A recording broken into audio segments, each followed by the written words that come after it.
From the advertising media capital of the world, New Milford, Connecticut, wherever that is. This is Mostly Automotive Marketing with Matt Wilson, a bi-weekly-ish podcast about all things automotive marketing.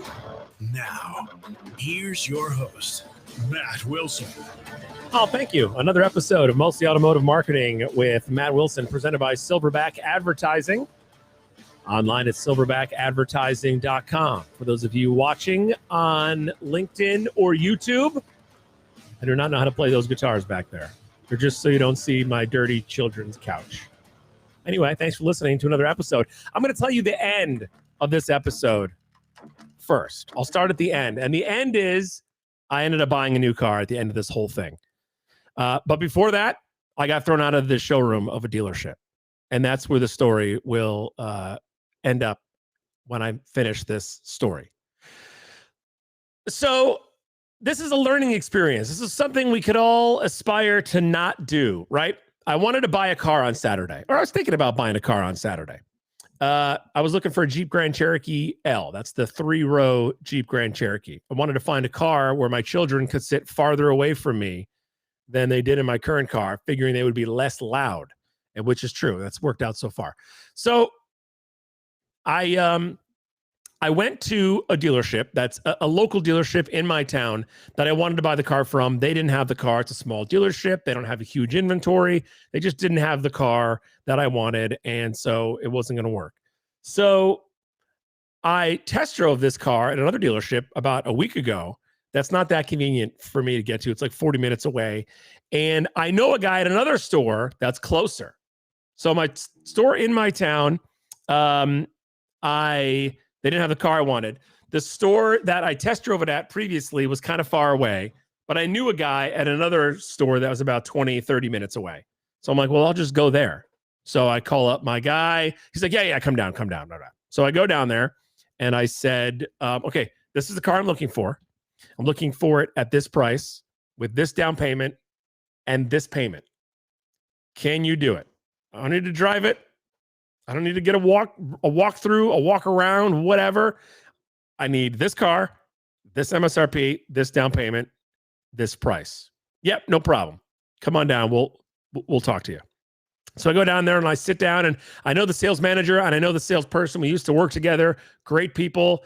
Awesome to catch up with them. I had a good time seeing them, and they did a fine job. But the general manager, or the general sales manager, I'm not sure what his position is. Let me look it up here. I can't remember. I'm not gonna name the guy. I'll say his first name. It was Sal. I'm not gonna say his last name. That's just rude.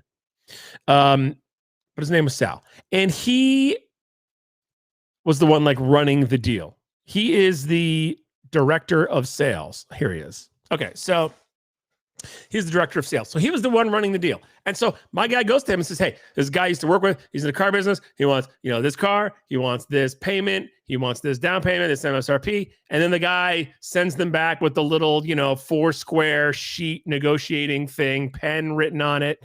This is the payment. This is the MSRP. I said, no, change this 7 to a 2. Change this 8 to a 7. This is not what I want to put down, and come back to me. So, it's a car dealership negotiating. So this is like all over like a 90-minute, 2-hour, whatever period.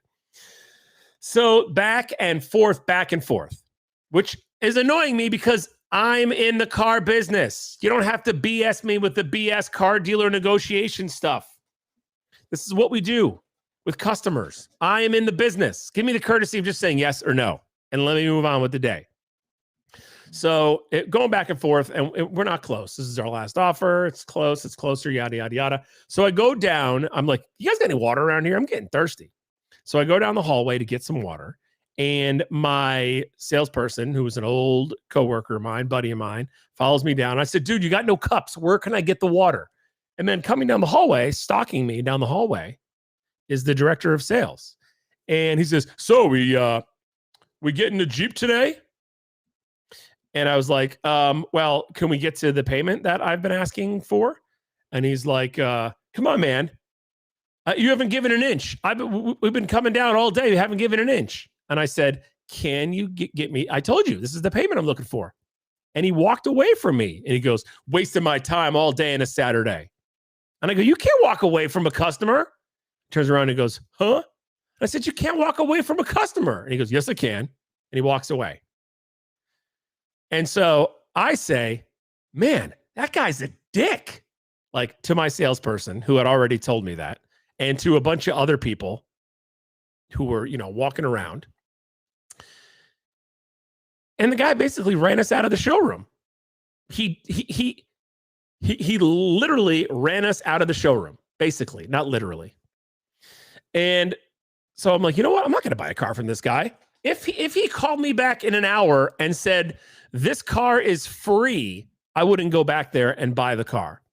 Now, the more I'm thinking about it, the experience was not a courtesy. This guy's in the business. Let's just skip all the BS experience. I was being treated and experience. It was an experience I had as a customer, a regular customer, which is fine. I'm okay with that. Don't have to get special treatment because I'm in the business. But if he treats a regular customer like that, that is a huge issue. I mean, that's an unbelievable issue. Because a couple of things are going on. One, everyone has asked me, that was Saturday. So Sunday, Monday, Tuesday, Wednesday. It's been 4 days. Everybody who's seen me and seen my beautiful new Jeep Grand Cherokee L has said, oh, that's awesome. Where'd you get it? Well, the first thing I say is, well, I tell you where I didn't get it. And it rhymes with Cranberry Jeep. And then I tell the story, which does not look good for Sal and for Cranberry Jeep, Dodge, Jeep, Ram, Fiat, Chrysler, whatever it is. I tell the story. And then that leads into, but I went to this other place. I'm not going to say what it rhymes with. I'm just going to say it. Northwest Hills, Chrysler, Dodge, Jeep, Ram, part of the Sullivan Auto Group in Torrington, Connecticut. Fantastic customer service. I called them up. Hey guys, I was there last week, test drove a car.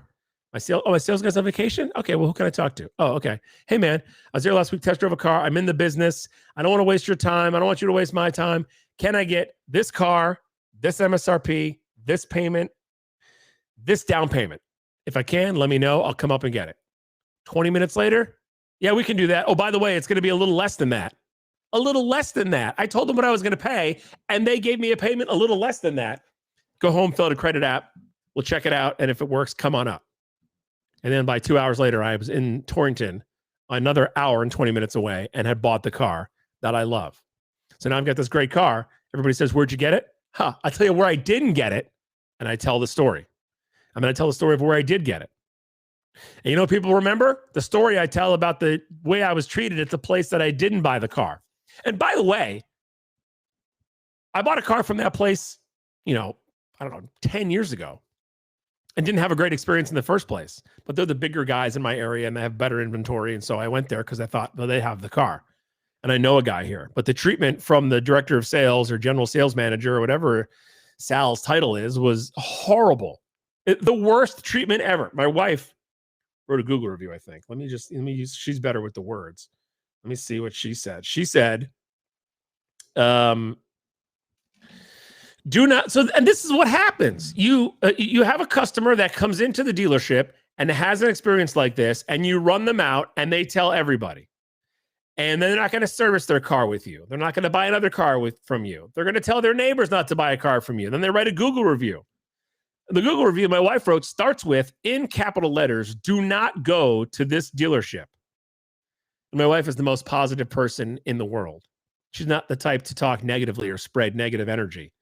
But her review tells the story of our journey at Cranberry Jeep, Dodge, Ram, Fiat, Chrysler store place. And it was a horrible experience. And all I could think about was all the good dealers that are out there. I work at an advertising agency, Silverback Advertising, proud sponsor of this podcast. All of my clients are great dealers. I'm not knocking on dealers. My dealers are family dealers involved in the community. They don't have race to the bottom pricing. They do charity work in the community. They treat customers with respect. They have employees that have been working there for a long time. They have good company culture. I have all great dealers. I work for a group, my home store, awesome dealer. The rest of the group, and to the good dealers out there, I tell you, there are bad dealers. There are dealers that make our industry look bad. A couple of years ago or a year ago, last Super Bowl, a bunch of dealers were freaking out about the Vroom commercial. Vroom is making us look bad. Vroom is not making us look bad. Some dealers are making us look bad. This dealer that I visited, Cranberry Jeep, Chrysler Dodge, Jeep, Ram, Fiat, is making dealers look bad. There are dealers like that. My experience at this dealership was not about that dealership. It was about the experience people have buying a car, which can be a negative experience. I had a negative experience. Buying a car was a negative experience. Actually, buying the car was a positive experience. Shopping for the car was uber negative. Do the kids still say Uber? Probably not, because I think it was popular before Uber was a thing. Back on track, Matthew. It was shopping for a car was a negative experience, and that makes us all look bad. There's lots of great dealers. All my clients are great dealers. I have friends that are great dealers. Silverback's clients are great dealers. This was not a good experience, and it's not good for our industry. And it's not good for Cranberry, Jeep, Dodge, Chrysler, Ram, Fiat, because the story that I'm going to tell for years to come was how bad the experience was. And it's really a shame that that still exists. And I've told the story probably 7 times. This has got to be the 8th time. I told my in-laws, I told my parents, I told all my car dealer friends, I told my buddy I told Colin from Experiment Marketing. I've told everybody. This won't be the last time I tell the story on this podcast, probably, because it's going to come up in conversation when we're talking about, reputation and company culture and customer service. And, the store's KPI, I don't know if KPI is a thing for CDJR like it is for Nissan, but the store's KPI has got to be terrible. And I went online, I was looking at their Google reviews. They've got a lot of good Google reviews, which is cool, but they also have a lot that I read that ring true. I'm like, oh yeah, they have a 4.0 on Google, which is not great. But I read a couple and I'm like, oh yeah, yep, yeah, that rings true. And there's a couple of good ones on here. Sure, maybe you caught a day the guy wasn't there, or he was in a good mood, or the customer agreed to his first offer and price. So from a customer standpoint, terrible experience. From a courtesy, I'm in the business standpoint, also terrible experience. You didn't have to waste my time. I didn't have to waste your time. You could have come over. Oh, hi, Matt. Nice to meet you. I'm Sal. What do you do in the business? You're in the business. Oh, you work for an agency? Okay, cool. Well, listen, it's Saturday. We're busy. It's the last weekend of the month. I don't want to waste your time. I don't want you to waste my time. I can't do what you're looking to do. I'm selling these cars at over MSRP because of the chip shortage. I just can't make it happen. And I would have said, hey, cool, man. I appreciate it. Nice to meet you. Hey, great suit. Have a good one. Maybe I'll come service it here. Take it easy. Peace. I'm out. That's how that would have ended. But instead, I got dicked around all day. Am I getting angry? Sorry. Now I got to say explicit lyrics when I post this. But instead, I got jerked around all day by this guy who then thought I was jerking him around all day. I ended up not buying the car. Bad customer experience. Lost me as a customer for life. I'm a Jeep guy. This is my 3rd Jeep, right? I had a 7-year break for Nissans. I worked for Nissan. I had to have Nissans. I've had 87 Nissans in 7 years, but I'm a Jeep guy. This is my 3rd Jeep. This is my wife's 4th Jeep. We are Jeep people. We're going to be buying many more Jeeps. We'll never buy one from Cranberry Jeep. And anytime a friend tells me they're looking for a Jeep, I'm going to tell them not to get it a Cranberry Jeep. And that's what happens when you treat people poorly.